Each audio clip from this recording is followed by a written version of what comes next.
Hey, grade nines. Just talk about this assignment real quick, give you some pointers and some help here. First off, are some terms that you might need to know. Deficit. A deficit is, like I said, similar to a debt. Um, you go with some buddies, you're at McDonald's, your meal costs $12. You got $10. You have a $2 deficit. You're short $2. You borrow $2 from your friend, you pay him back, deficit's gone. Over time, if you owe $2 to this friend, $5 to that friend, $3 to that friend, all of a sudden you got a $10 debt. All these little deficits add together for a debt. A social program, you should know by now, service provided by the government to help everybody out. Opportunity cost, you talked about that in chapter 6 in economics. It's the idea of you make one choice, you can't do another choice in terms of economic spending. Revenue is the money that the government takes in from taxes, from fees, things of that nature. And expenditure is the money the government spends. Expenditure, right? Spend keeps the country going. And taxes in and of themselves is a fee imposed or levied by the government, right? Income tax, goods and services tax, etc. So the assignment itself is modified from normally you guys would have to do a throne speech or actually be a budget speech. But I'm just making you guys do the legwork on it and not actually write the speech.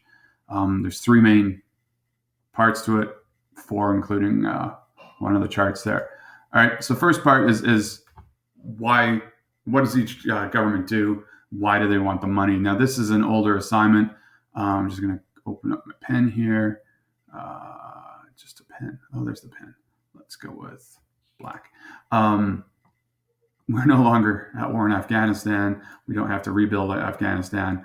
But our military, we still do security in Canada. We still, the soldiers helping out in the nursing homes. We do peacekeeping missions overseas. And our weapons, we're still looking for new fighter jets, new helicopters, etc. So they might want some money for that. Health care, this is a big one, right? This is what the responsibility is. This is the reason they might want some more money, right? Again, COVID, lots of money needing to be spent there.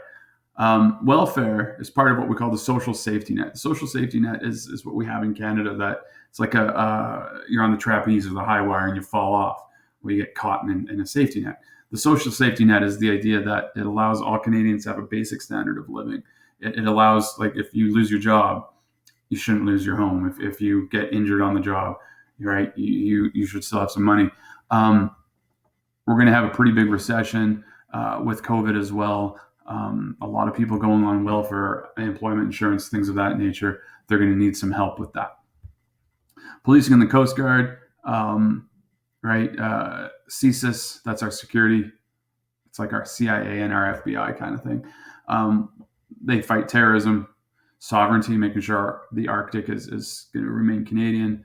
Crime rates increase. The war on drugs. One of the things that you might be wanting to talk about in here is the idea, the past couple of weeks, about the idea of defunding police to an extent.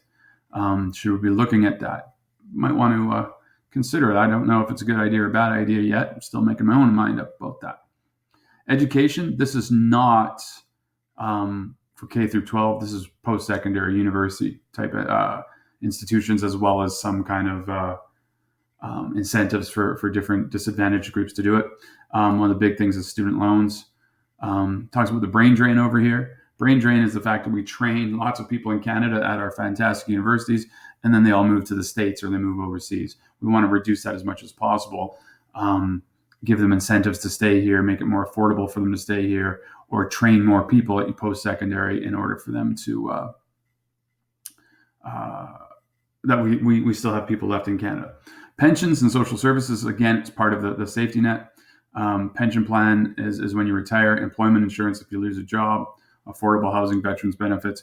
We have an aging population. If you remember, we looked at those population pyramids. There's more veterans due to the war in Afghanistan, right? And more unemployment due to the economy and COVID. I have a little window blocking me here. I'm hoping you guys can see it, but foreign aid, it says third world famine relief, medical programs, etc. It just helps places like Africa or the Sudan. Instead of Darfur here, it's talking about Sudan. Just humanitarian crisis. There's a big one in Burma, in Myanmar right now with the Rohingya, as well as many natural disasters. And we haven't seen what the fallout with COVID is in Africa or in South America yet. So Canada being the country we are, we like to help people out. The environment, pretty straightforward. Retire Your Ride, talks about it here, was a program where it encouraged people to get their older vehicles off the road, their older vehicles that were less environmentally friendly. So this would just be things to clean up our environment. Transportation, communication, roads, airports, railways, whatever. It's what we call infrastructure. Okay. Investing money in infrastructure, it's essential, but it also creates lots of jobs. Resource conservation, fish and game, oil and gas. It's talking about preserving what we kind of have. It talks about managing our resources better, perhaps. Recreation and culture, limit our obesity rate. If we can limit obesity rate, make people make healthier choices, it helps with healthcare in the long run. And then also cultural activities like the National Film Board. We've all seen NFB movies. It gives us a sense of Canadian identity. And then other. Now, other is not one department. It's lots of different departments. So you have the courts, it pays for government officials. The National Research Council deals with immigrations, rights, all sorts of things. There's a whole lot of different little departments that are thrown together into this one big group. And this one big group takes out a big chunk of the budget. And so why would you want to fund them? Well, it gives more money for courts, faster trials, more money for other things. Again, going back to the idea of defunding the police, then you would start investing money probably down in here to deal with rights violations and things of that nature instead. All right, so you fill in, try to come up with some reasons that people, these departments might want the increase. And then the next step is you have this chart here. And this is the amount that people want, $135 billion. This is based on a percentage, right? So 10% of the budget in 2007 went to the military. 24% went to pensions and social services, okay? All right, the Canadian budget is hundreds of billions of dollars. We just kind of simplify it. So this is what everybody wants, this column here. This is what you're actually going to give them. So maybe you give defense, the 10 that they still have, but you up healthcare to, give them a 12 billion instead of 10 billion, right? And you add this all up, and it shouldn't equal more than 105 unless you choose to raise taxes. Okay, you raise taxes, you can spend more than 105. But there's a huge disadvantage with raising taxes. So you make a bunch of choices on how you're going to spend your money.